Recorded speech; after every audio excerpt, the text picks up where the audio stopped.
Il est pas parfait, il y a plein de trucs qui m'ennuient dessus, et pourtant c'est devenu mon nouvel objectif coup de cœur pour le Fujifilm X-H2S. Avant de t'en parler plus en détail, je t'informe sur le fait que cette vidéo n'est pas sponsorisée et je n'ai pas de lien d'affiliation. Mais comme j'ai reçu cette unité de pré-production de la part de Viltrox, et comme les nouvelles lois françaises du 11 août sont encore à l'heure actuelle assez floues, je préfère laisser cette petite phrase en haut de la vidéo durant son entièreté. D'un point de vue technique, ce Viltrox 27 mm, il ouvre à f1.2. Et franchement, on va pas se cacher sur le fait que c'est ça justement qui le rend vraiment attirant. J'ai beau faire souvent le malin en rappelant que un objectif couvre déjà à f1.8, c'est largement suffisant. En vrai, quand tu as accès à une ouverture encore plus grande, c'est grave kiffant. La bague d'ouverture du diaph est pour moi super plaisante à utiliser. Franchement, le niveau de friction ainsi que la dureté sur chaque arrêt, c'est juste nickel. Pour moi, la finition est très bien faite, il est tropicalisé. Bref, en fait, tu as eu du bon boulot derrière. C'est un objectif avec un moteur de mise au point électronique et ces moteurs, ils sont super silencieux. Viltrox a aussi prévu une entrée USB-C pour de la mise à jour et ça, de nouveau, c'est bien pensé. Par contre, en ce qui me concerne et ce que j'aime un peu moins, c'est le fait de ne pas avoir de commutateur de mise au point manuel vers automatique sur l'optique en elle-même. Il n'y a pas non plus de butée sur la bague de mise au point et dans l'absolu, il n'est pas stabilisé. Alors ça c'est me concernant, mais ce que je pense aussi que d'autres personnes pourraient ne pas aimer, c'est son gabarit ainsi que son poids de 560 grammes.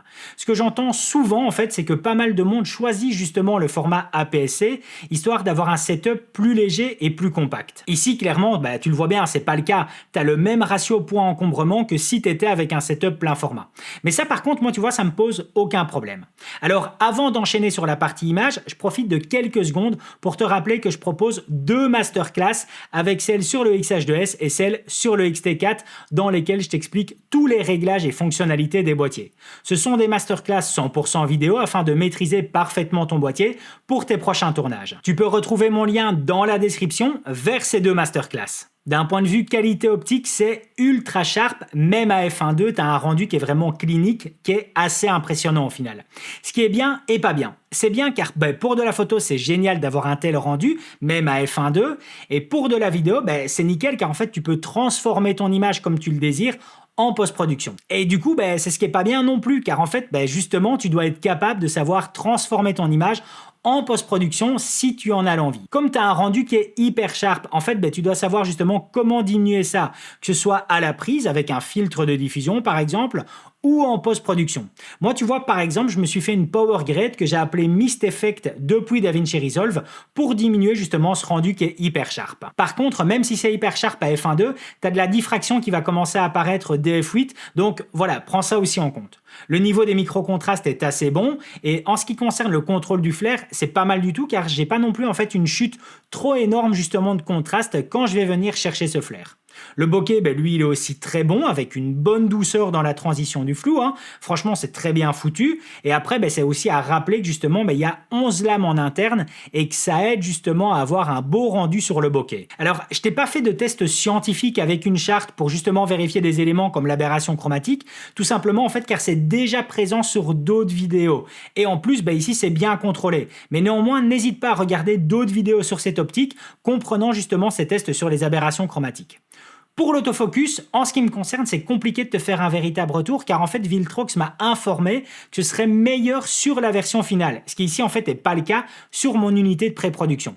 Moi ce que je retiens en fait, il y a deux choses. La première c'est que j'ai pas de contrôle sur la vitesse des moteurs et ça en fait c'est hyper relou car justement tu vois le fait d'avoir une ouverture à f1.2, moi j'aurais adoré pouvoir contrôler la vitesse sur mes transferts de points. Et pour la performance de façon générale, ce que j'ai constaté, c'est des accroches de démarrage. Il y a quelques fois où tu vois, j'ai dû un peu le bousculer pour justement entamer cette mise au point. Après, quand c'est accroché, ça bouge plus, mais j'ai eu quelques débuts un peu lents. Et ça, justement, c'est à voir si ça vient bien évoluer sur la version finale. Et moi, je te cache pas que ça m'arrangerait que ce soit sur la mise à jour et que ce soit aussi possible pour mon unité de pré-production. Autre retour d'utilisation que je voudrais te partager. Si tu viens à l'utiliser depuis un X-H2S comme moi pour filmer de jour, en f-log 2, retiens que ton filtre ND devra avoir une réduction supérieure à 5 stops si tu veux justement pouvoir filmer à pleine ouverture. Tu as un diamètre qui est de 67 mm et f1.2 c'est hyper lumineux, donc tu auras besoin de filtre ND assez intense. De base, moi en fait je suis un très grand fan du 23 et 33 mm f1.4 de Fujifilm. C'est des optiques que j'adore et ici justement j'ai un entre-deux avec une plus grande ouverture. Le prix est annoncé juste en dessous des 600 € et ça honnêtement je trouve ça très réglo.